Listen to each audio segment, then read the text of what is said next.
All right, I think we're live, but thank you guys for coming to our Explore session.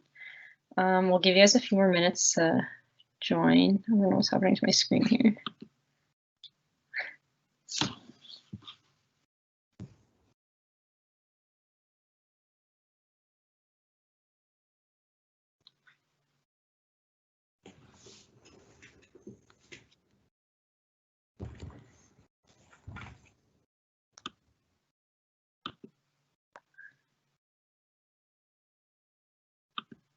Oh no, oh no, oh no. Okay. All right, so I guess we can get started just on the first bit. So just for you guys in the audience, this is a Teams live, so you can't use your audio or video. So if you want to answer or any question, if you have any questions, put them in the Q&A box, and we can sort of answer that as we go. And we'll be here until 3:30 to answer any questions after the presentation. So if you have any questions after, we will be here. Taylor and Pitt will also be here to answer any questions.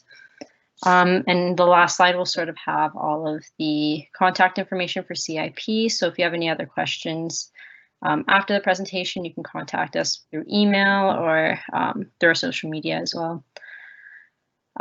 Every week we just explore a different region. So next week we'll be exploring Asia. It's at the same time, same day. So yeah, we will get started. So this week we are going to explore Europe. So my name is Grace. I went to the University of Canberra in Australia in the fall 19th semester, and I'm in a toxicology program. We also have 2 past participants in the study abroad program. So we have Pitt, and Pitt's just going to introduce himself. Can I speak? Okay, that's fine. Yeah, my name is Pitt.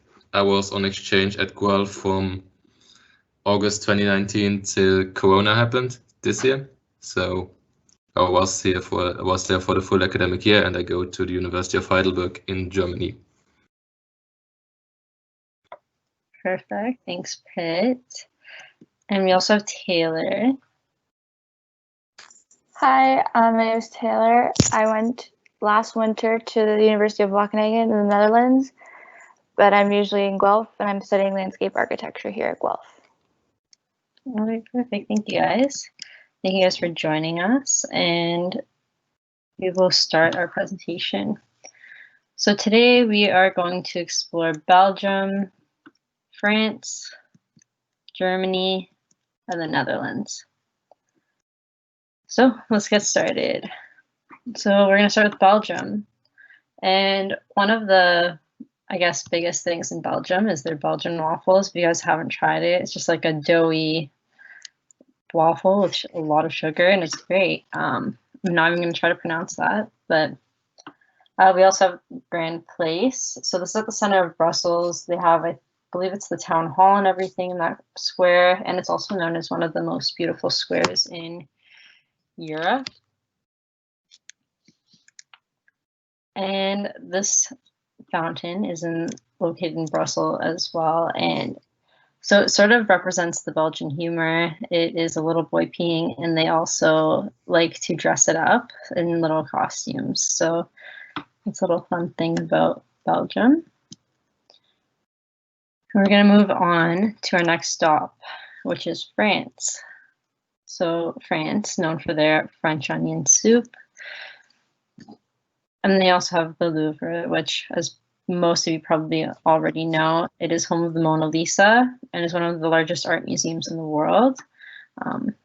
It looks like stunning.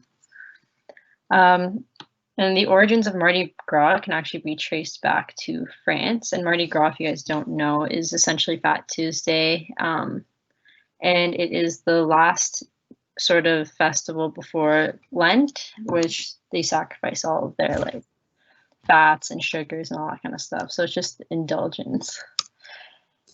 And we're going to set off to our next location, and that is Germany. So we have the, forgive me if I pronounce this wrong, Brandenburg Gate. So in the era of the Cold War, it divided Berlin and Germany, but now it stands and represents how they are united. They also have the schnitzel, which I'm sure everyone has heard of. It is just a thin piece of meat and it's breaded and fried in fat. Pretty popular. And they have Oktoberfest, which is the largest beer festival in the world. It originated in Munich, and it's pretty much all over the world. You can see it, or it's probably in any of your local towns. But they basically sell millions of liters of beer every single year, which is pretty cool. So I'm gonna hand it over to Pitt. So what's your favorite part of your culture in Germany and I guess Luxembourg? About Germany and Luxembourg, my favorite part about the culture, you mean? Yeah, the culture and everything. So I just think that especially compared to America and Canada, like it's very diverse here because countries are just like way closer than they are like back in America, because you gotta drive 6 hours to get somewhere, and here if you drive 6 hours you can pass literally 5 countries. So I think also everything is more diverse. You see like the architecture, every city really has its own charm, and you also see it in food. You have like the French kitchen, the German kitchen. There's like a lot of different things you can try, and yeah, generally you're just confronted with like different things in every country, and you don't have to drive far to see these different things. Nice, yeah. I've heard a lot of good things about Europe in that sense, that you can just sort of go from country to country pretty easily, and it's relatively cheaper too than domestically in Canada. So that's pretty cool. Yeah. So, and this is going to be our last stop. So we're going to be exploring the Netherlands. So many of you have probably heard about Anne Frank. This is where her house was located when she hid in World War II with her family. This particular picture is the museum, but they do have the actual house that she lived in. You can go take a tour of it, and they also have the Anne Frank diary and everything, which is pretty nice. Stroopwafel. Everyone that I know that's been to the Netherlands says they are amazing. They're waffle-like cookies, and they have a nice little caramel filling in there. And the bike culture. So cycling is probably the most common mode of transport. I've read that there's more bikes than people in Netherlands, which is pretty cool. They probably have really low emissions from that too, which is pretty nice. And we're going to hand it over to Taylor. So what's your favorite part of the culture in Netherlands? For me, my favorite part was also like one of the things was the bike culture, because everywhere you went, you had to bike regardless. Like if you like even to get to the train station, you'd have to bike there. That was like the main way to get anywhere. So that was really different. But I liked that everyone was super friendly. If you needed help, everyone was there, and everyone kind of spoke English in a way. So it was pretty easy that way. And also same thing of like, it's so different, the architecture. So you go and you feel so out of place, but it's so welcoming once you get there. So that was like one of the main things for me, was how welcoming it was. Nice. All right, so we learned about what it's like to live there, but what's it like to study? So most of our partnered universities, we were picked just because that they have or they offer English courses. But it's just nice to know a little bit of the language and everything. And I know for our ORA and the OBW programs, you will need to take a language course while you're there. But so I'm gonna ask Taylor, did you find that you had to learn the language, or it was pretty English speaking? I never really had to learn the language. I learned like more simple things because I went with people who were Dutch. So even just to say like hi and thank you was probably the one things you should know in every language, is just how to say like the basic like things. But everyone there spoke English. It was just hard to get to the accents, like understand what they're saying half the time. And Pitt, so did you find that before coming to Canada that you had to learn English, or did you already learn English while you were at home? Like, how did that work for you? Well, since I'm from Luxembourg, it's actually very good because we're actually confronted with a lot of languages since our childhood. So we have French, German, and also I've had English lessons since I was 12. So I had 7 years of English already, but I've not really spoken it on a regular basis. So that was like maybe a bit challenging in the beginning, but I mean, if you're surrounded by exchangers and internationals all the time, you really get used to it very quickly. And yeah, you do have to take an English test for most universities, I think, in my program. But I think I really adjusted very quickly. It's also, I think it's one of the easiest languages to just learn because a lot of people just speak it. Yeah. Well, thank you. Excuse me. All right. So one thing that you should definitely know before you go anywhere is their currency. So pretty much throughout Europe, they're using euros. So that's pretty easy if you're going between country to country. 1 Canadian dollar is equal to 0.64 euros. So you know if you're going somewhere, it's about whatever it is in euros, it's about double that in Canadian dollars. So one easy way to remember this is through their coffee. It's on average they're about the same price, between $2.50 and $3. Netherlands is a little bit more expensive. Obviously, you'll see regional differences with that, but for the most part, it's all pretty much the same. Cost of living, so all of your food and all that kind of stuff is a little bit more expensive than it is in Canada. So that's important to remember when you're budgeting for where you're going to live. And compared to the rest of Europe, Germany is pretty low, but France, Netherlands, and Belgium, you do need to be ready for a little bit more of an expensive trip. It's also probably good to note that that doesn't necessarily mean that rent is also the same, more expensive. Rent is actually cheaper in France, Belgium, and Germany, and it's a little bit more expensive in Netherlands compared to Canada. But there are a lot of scholarships, and some that are of the travel bursaries and scholarships through the Student Financial Services are the German Academic Exchange Service, and the LOUVRE travel grants, which are about $1,200 a month, I think, or it goes up to that. The Academic Exchange Service, the application is before, the deadline is before you get accepted. So that's also something to note. You just talk to someone at CIP about that, and we can help you out. And their credit system. So you want to add something there about the German Academic Exchange Service. So they actually have a presentation that's going to be happening on October 6th about that presentation, and we're going to post details about that on our social media account. So check out our social media if you're interested in learning more about the DAAD Germany Scholarship. Thank you. So the credit system. So when you go abroad, you're usually going to take pretty much the equivalent of what you would take at Guelph, but instead it's going to be transferred as the credit system in that country. So 2.5 UG credits is going to be 30 European credit transfer system. That's pretty much standard across all of Europe. Sorry, 1 second here. So you can either study, there are 2 sort of ways that they usually go about that. It's usually you study about 4 courses at once, which is pretty similar to what we do at UG. Or you can do 4 to 5 courses a semester, and it's usually just 1 course at a time. So you'll take one for a course of about a month and then take another after, which I heard is pretty common as well.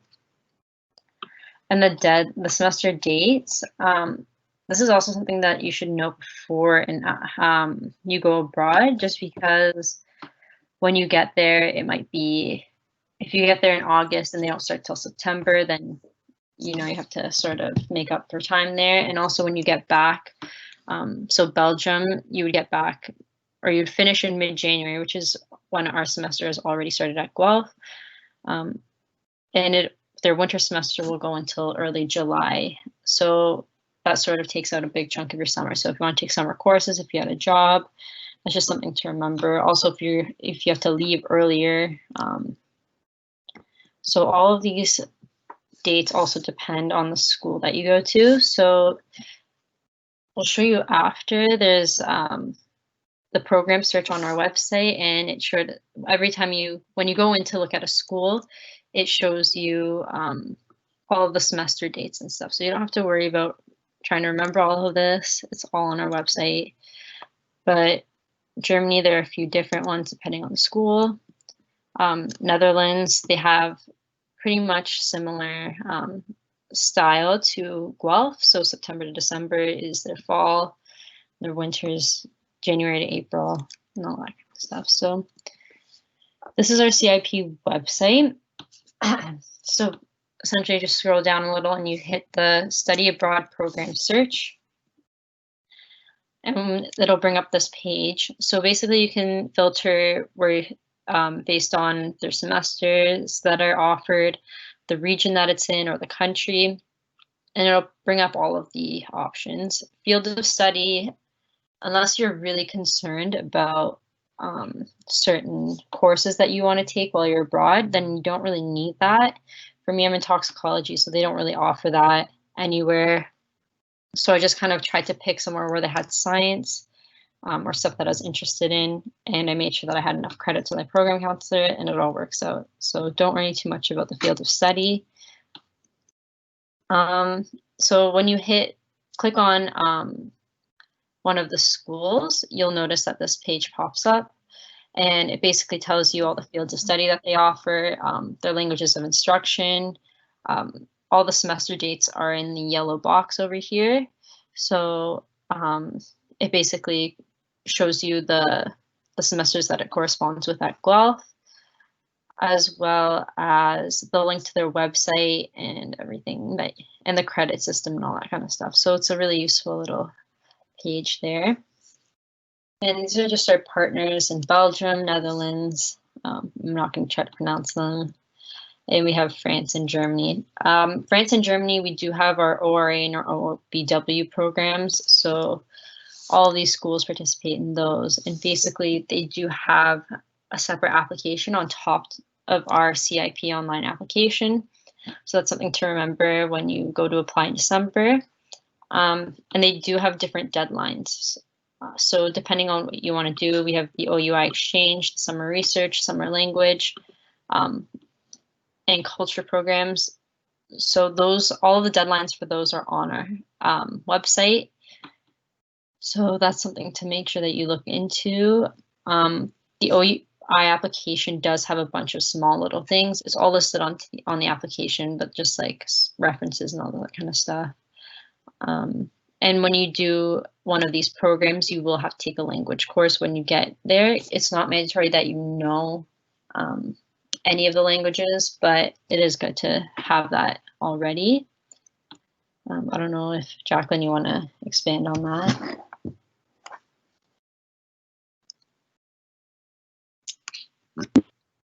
I think that for these OUI programs, basically it just gives you the opportunity to have more options for schools, and we don't have to have partnerships with individual universities. So I think that for the OUI programs, just make sure you check the deadlines on the website, and yes. All right.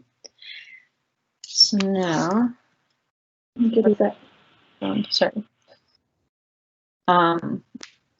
So now we're going to talk to Pitt and Taylor a little bit more. If anyone has any questions, I'm not sure. I don't think I can see that. But we can start with asking Taylor, what was the cost of living like for you when you were abroad? I'm trying to think around what it was. It's probably about 200 euros maybe, because every month they gave us 900 euros, which was, we gave them in beforehand, and then you'd have to pay your rent every month, so it was probably about 200 euros. about that. And then the rest of your money went to food, anything else you wanted with that money. So it was pretty cheap, I'd say, compared to like other places. I know it was a lot more, so I'd say like it was pretty reasonable price, I guess. And Pitt, how did you find the cost in Germany is compared to the cost of living in Canada? I mean, for example, for groceries, Germany is really, really cheap, also compared to other European countries.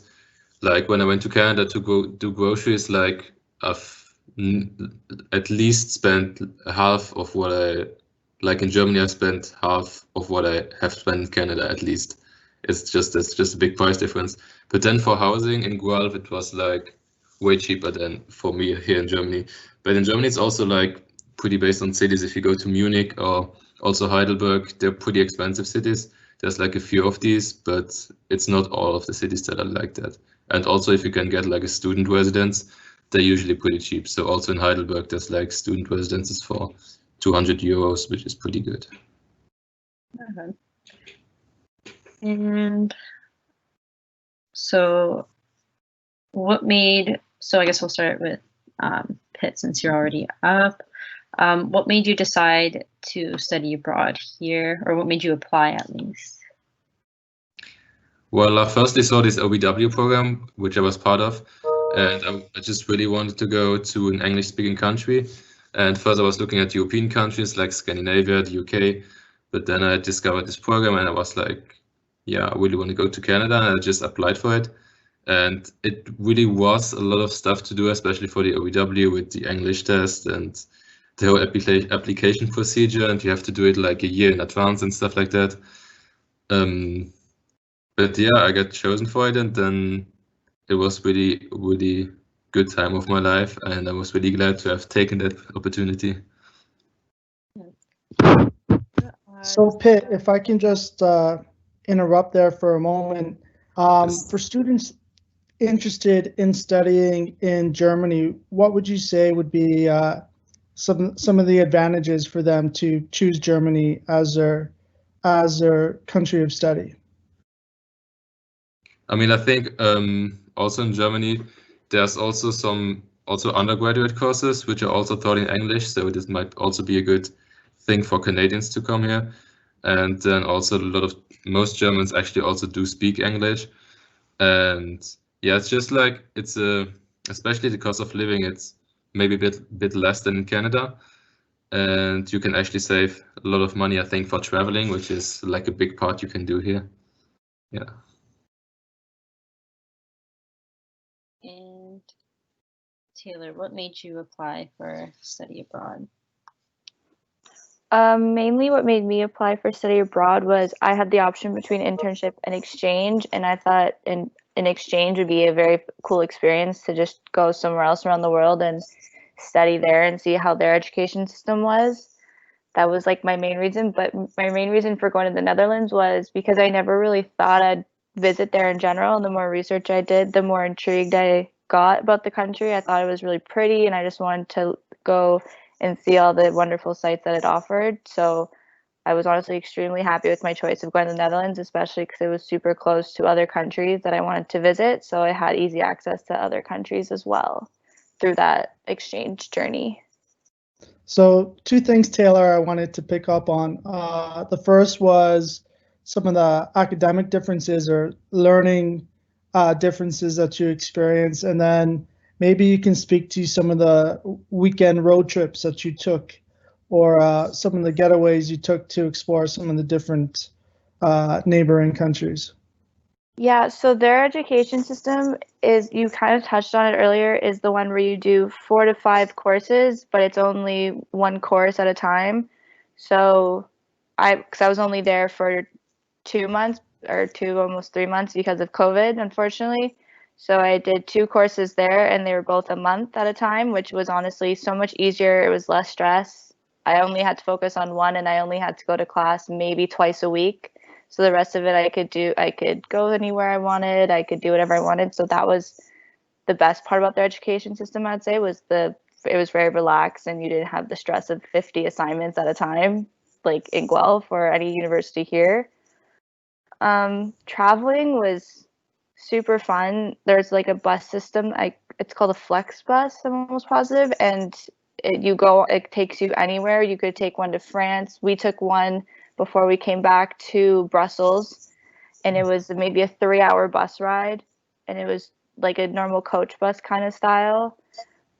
We had 2 weeks off between our courses, and we flew an hour away to Greece and then Italy and spent 2 weeks there.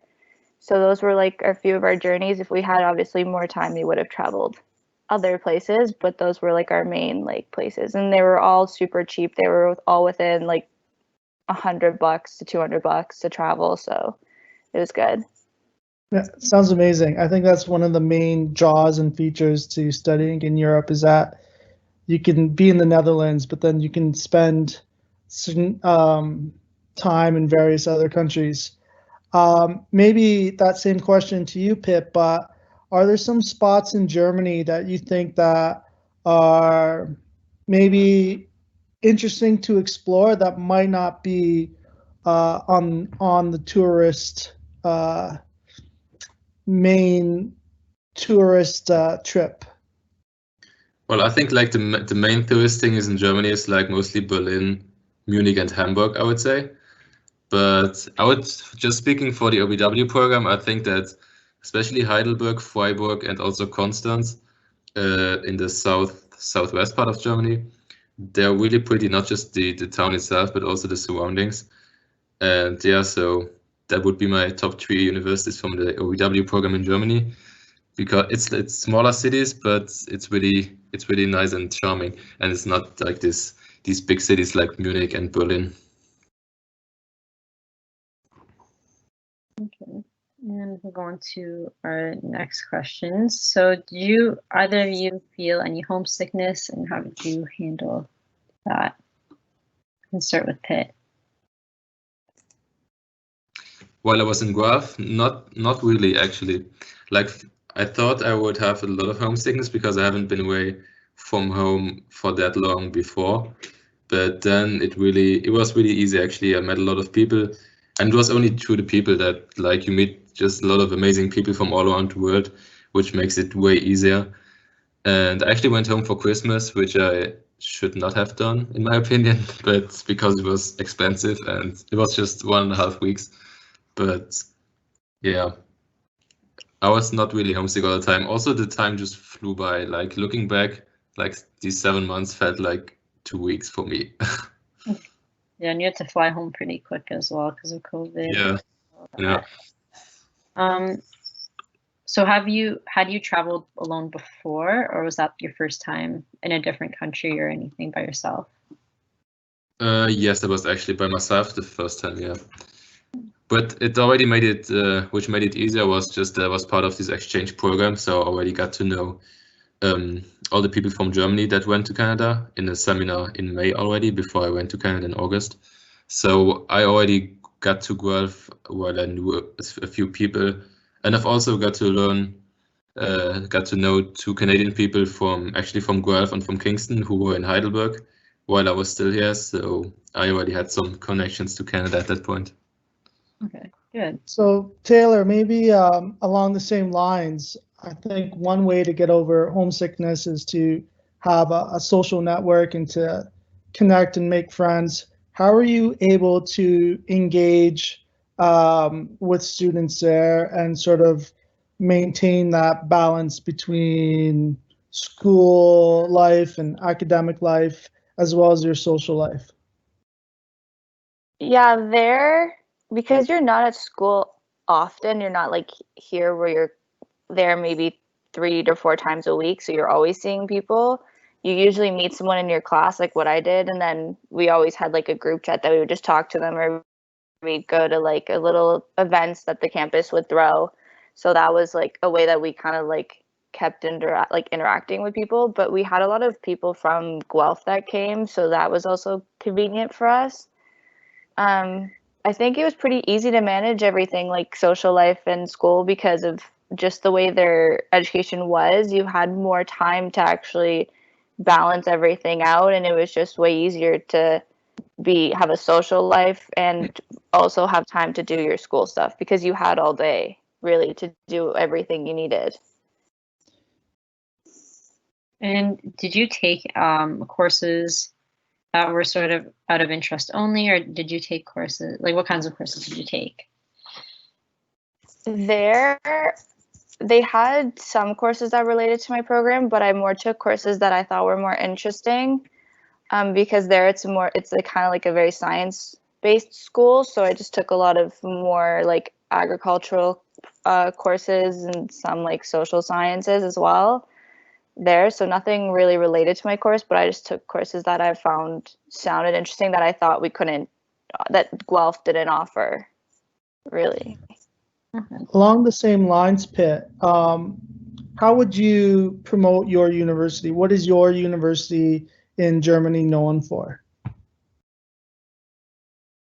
Well, I think that also University of Heidelberg is also a very international university. Especially, I noticed that especially now that I'm part of a research group, there's maybe like 3 people that are from Germany. The other 15 are also from other countries. So from that part, I think it's also a very good university for medicine and science in general, and also one of the top universities in Germany. So especially if you're in science or something, it's really a very good choice in Germany, I would say. And then also the city is just beautiful. If you have a look at the pictures, it's, yeah. Perfect. And oh, excuse me. So now that you've been on an exchange, did you take any of that and incorporate into your life now that you're home, or how do you use that in your life now, Pitt? For me, it was like the end was quite abrupt for me. So just because I had to fly home earlier, but I feel like I was not a very shy person before my exchange, but just the whole experience of just being on your own and meeting and having to meet other people to get along and stuff like that, it really makes you really independent as a person. And I think that's, for exchanges especially, I think that's the bigger part, not like the academic stuff that you do in your host university, but just that you learn how to live on your own and how to get along, because your parents are not there to help you. They're going to be 8 hours away with a plane. So that was really a big learning curve, how to really be on your own and cope with difficult situations. Perfect. And Taylor, just the same question for you as well. How do you incorporate all of that into your life now? I'm kind of the same as Pitt, like in the sense that I became way more independent going on exchange because I'm used to being super close to home. Like I'm literally a 45-minute drive if I need my parents, where going there, there's no way to get to them, right? So I had to learn to do everything on my own and figure everything out without having the help of others. So that kind of like, I took that into account. Now I'm way more independent. I do more things by myself. So that's something that I was really happy to take away from it. And also like, I'm just really like open to people. Like I'm very more social. I'm very much like outgoing more than I was before. So those were some of the things that I really took out of being on exchange. Perfect. Just in terms of that personal growth and that broadening of perspective, Taylor, are you able now better able to discuss like global issues pertaining to Europe, or has your perspective of European cities changed from this experience? It really has, like, just even being able to travel to other countries and just seeing like how their situations are and stuff, it's really changed like my perception. Like just going to even like Greece, everyone has so many different like viewpoints on it. Until you go, you never really understand anything about that country at all. So I find like my opinions on countries have changed completely. I've just been like, oh, this is so safe, and then you go and you're like, maybe not, like it's maybe not the best area or whatever. So like that's kind of like what I've realized, like I shouldn't have judged a country before I've actually been to that country before. Sure, maybe Pitt, along the same lines, for you, meeting other students, do you feel as though that you were perceived differently as an exchange student, or did people have certain stereotypes that you faced in your travels? I don't think so. No, not at all. Because I've been friends with, like, it was mostly exchangers, to be honest. But I also had my intramurals basketball team, which was just Canadian people, and I also met Canadian people in the outdoors club, and they're all very interested in learning about other countries and stuff like that. So I've not really encountered anything which was not nice in that regard in Guelph. Yeah. Sounds good. Yeah. So the friends that you made while you were here, do you still talk to everyone, and you're still friends? Yeah, I'm actually gonna meet up with 8 of the German people this weekend. So we're gonna have like a cottage, and we're gonna meet up in Germany. That's also the nice part about this exchange program. We're all living really close in the suburbs of Germany, and I've actually made a lot of my, I would say, best friends in Germany, just my roommates. And I've actually, from Guelph, I've already met like, I think 8 to 9 people which are not in Germany already since I got back from Canada. So I'm also a person who really stays in touch with people. So I'm also still in touch with people from Melbourne and from Malaysia and stuff like that. And we really plan to meet up sometime when this is all over. Yeah, it's been tough. And what about you, Taylor? I still talk to the people that came from Guelph. Also, I talk to them like a decent amount. We're still like asking like, how are you doing, especially with this pandemic going on.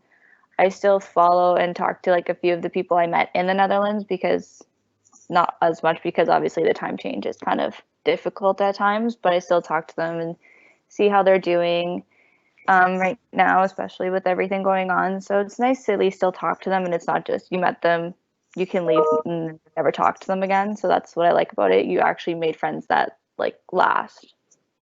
Yeah. So Taylor, you brought up some concerns around the pandemic, and obviously safety and travel are a big part of some of the pre-departure supports that we offer at CIP. And Grace, feel free to chime in, but Taylor, can you recall some of the programming that was in place to help students travel safely in preparing for their study abroad experience? But I remember you, like, we had this, all the numbers, all the I think it was a pamphlet of all the numbers that were important that we need to have, especially if you wanted to do for like doctor's appointments, stuff like that. Like if you had any medical problems, they provided you with all the information you need, like the emails to contact people for your insurance. Like they provided all that information. That was extremely helpful, because when I was there, I had to go to a doctor and I had to dig up all this like I had to find all the information that you guys provided, and it made like the process so much easier just to visit a doctor, where if I didn't have it, I'd be spending like, I'd still probably be trying to figure it out at this point. Like it was extremely complicated. Yeah, so just on that note, for students who might be interested, the Center for International Programs, we make sure that health and safety is our #1 priority for students studying abroad. We offer a lot of online and in-person resources and training to help you kind of navigate emergency situations abroad, or questions about health insurance, visa, some of those logistical questions that might help. Yeah, and before you depart, you do have to have the Guard Me insurance, so that you have to show proof of that, I think, 2 weeks before your departure. Certain countries also have their own specific insurance that they require you to have before you start studying. So I know Australia, you had to have the, I don't even remember what it was called, but you do need that for your visa, and you need to prove that before coming into the country. And that was helpful, because I did end up having to use it. So that's something to make sure, but it's pre-departure, but you do need to consider that as well. It's an extra cost in there. So I would also encourage for those listening online right now, if you do have a question about Germany or about the Netherlands or about the exchange experience, please put that question in the chat. In terms of providing some of that advice for prospective exchange students, what advice would you give for students who are just thinking about study abroad right now? What words of advice would you give them to sort of help them get over the fence? Who wants to go first? I don't care who goes first. Taylor, go ahead. For me, advice that I'd give was just be really like do research on where you want to go, because you can go somewhere and then realize, oh, I really don't like where I went. I loved going to the Netherlands, but I didn't know much about the town that I was going into. I knew everything about the outskirts of it. So when I went, I was like, oh, this is actually a very small town with like barely anything in it. So that was kind of like oh, okay. I loved it regardless, but I should have done more research on the country. So that's what I feel like a word of advice is: just inform yourself about where you're going, the language, the customs, because some places you go, you can't do certain things. They'll be considered rude. So that's like the one thing I like hands down would say is just do some research before you go. Yeah, definitely. As Grace mentioned in the presentation, you can go to the program search. You can book a meeting with an education abroad advisor. You can speak with a peer helper who's been on exchange. You can send us questions and we can help you narrow down your choices and hopefully find the best fit for you. As part of that application process, you are asked to put in your top 5 choices, and we do try to accommodate everyone. But certainly, the more informed you can be, I think the better, the more confidence you'll have in your choice.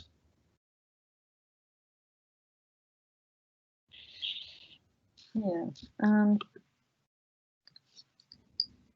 So yeah, basically what Mike said. The top 5 choices you pick within the same region as well. There's so many different schools, especially in Germany and everything. So if you don't get into your top pick, you'll be probably very close to the other ones as well. So yeah, do your research for sure. Yeah, so we'll go on to the next question. So maybe Taylor, what sort of stereotypes did you face when you were abroad, in terms of from a Canadian standpoint?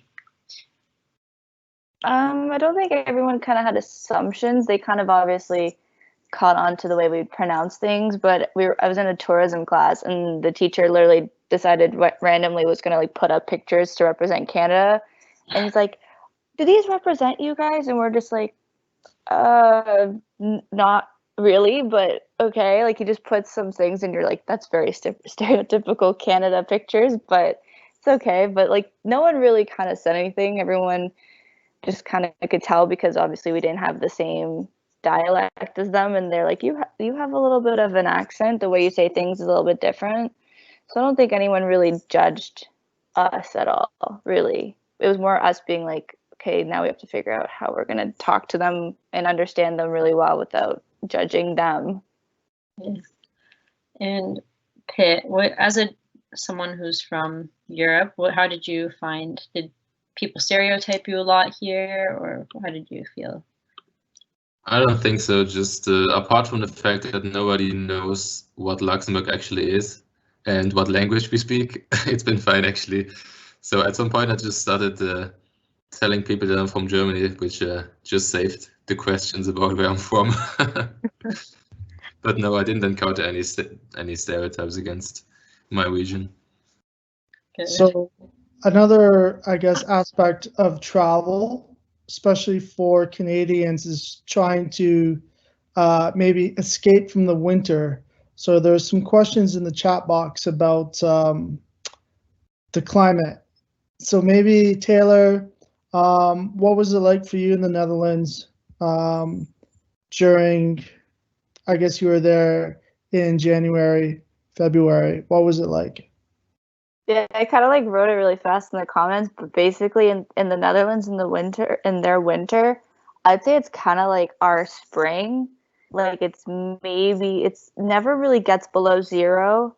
I've always would have like a raincoat or like a spring jacket on because it rained almost like every day when I was there. So that's more of the weather would be kind of mild, but just lots and lots of rain, not much sun in the days, but that's okay. Better than snow. They have to grow the tulips somehow. Yeah, it's better than snow. There you go. Pitt, what about you? Is it can you give us a weather report in terms of what it's like typically throughout the year? Well, the spring, summer, and autumn is usually very nice in Heidelberg. I think it's also the second warmest city in Germany, actually. And it actually, I think in the Netherlands, it does rain a lot all throughout the year. But in Heidelberg, it always seems to be raining around Heidelberg, but never really in Heidelberg, which is a good thing. And the winters are not too bad either. I mean, I can't really compare any winter here to a Canadian winter. So, and it's not been that bad last winter in Canada either. So it's not too bad. I haven't seen snow for 3 years though in Germany, so I don't know. Sounds good. So I'm just conscious of the time here. I'll speak a moment about COVID, and then maybe Grace, you can wrap up with regards to next steps.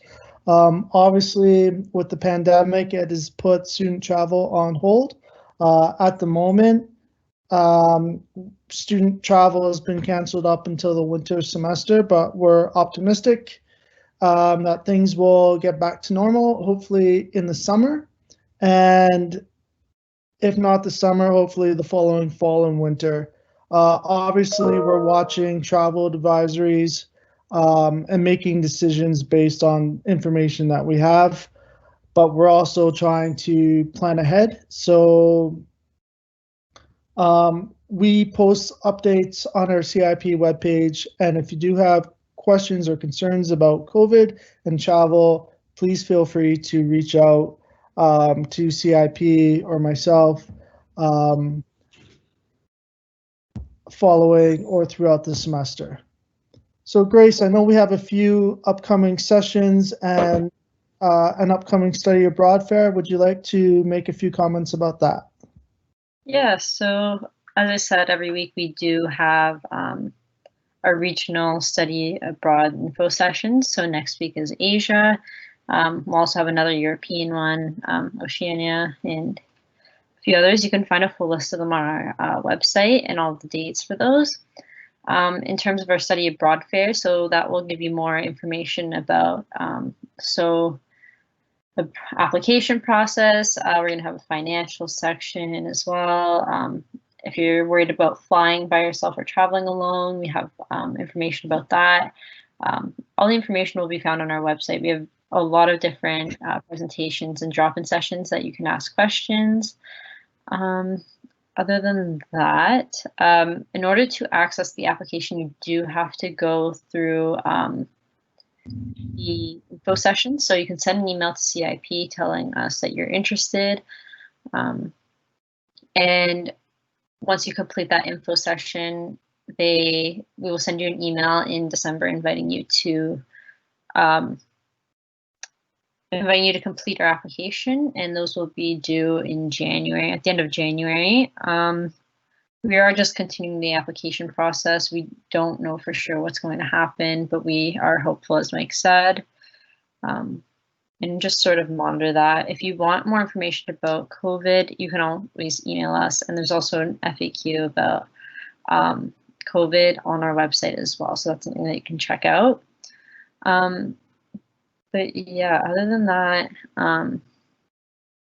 there are many different info sessions and everything that you can attend within the next month. So just keep an eye on our website and our social media. We do post updates all the time on Twitter, Instagram, Facebook, and stuff. So please give those a look. I'm not sure if I missed anything, Mike, but. No, sounds good, Grace. I guess we'll wrap up. I just wanted to take a moment to thank Taylor. Taylor, thanks for sharing your experience. I know it got cut short with COVID-19, but it still sounds like you had a pretty amazing and insightful experience, and you got to experience a bit of Dutch culture. Any final words, Taylor, that you'd like to share? Just I hope everyone picks a country they like and they have fun, and I'm hoping nothing like this ever happens to you guys, but if something does happen like this, do not panic. Everything works out. They will not abandon you in a foreign country. They're not that mean. They care so much, so don't worry about it. And I just hope everyone picks a country they like and has fun on their exchange. Sounds good. Thank you, Taylor. And Pitt, you were a very helpful incoming exchange student who was able to connect a lot of the exchange students during their time here at Guelph.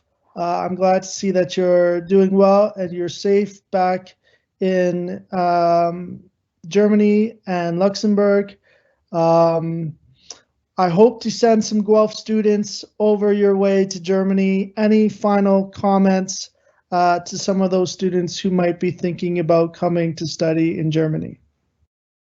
Well, I will just tell everyone who's thinking about going on exchange that it's just in my opinion, it's just the easiest opportunity to be really living in another country. And once you work or do something else, it's not that easy anymore.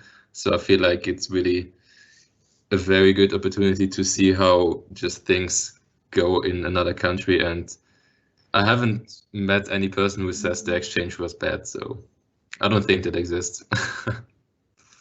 Sounds good. Thank you, Pitt. Dankeschön. Grace, any final comments on your end to prospective students who might be thinking about studying abroad? Honestly, I say just do it. It was a really great experience. I am very much a homebody. I don't like being away from my family and friends, but it was honestly a really good experience. And I got to see family there as well and meet a lot of new people. So it was a really good experience for me. And now I'm here with CIP. So it's my last semester. They will be looking for new peers. So if you go on exchange, you can definitely take my place. Sounds good. Thank you, Grace. All right, so we're going to wrap up, and I encourage everyone to email us, check our website, or book an appointment for more information. We're always here to help and support our students to follow their dreams and to study abroad. So thank you very much. We're going to end the live session now, and if you do have questions, please feel free to connect. Thank you. Bye-bye.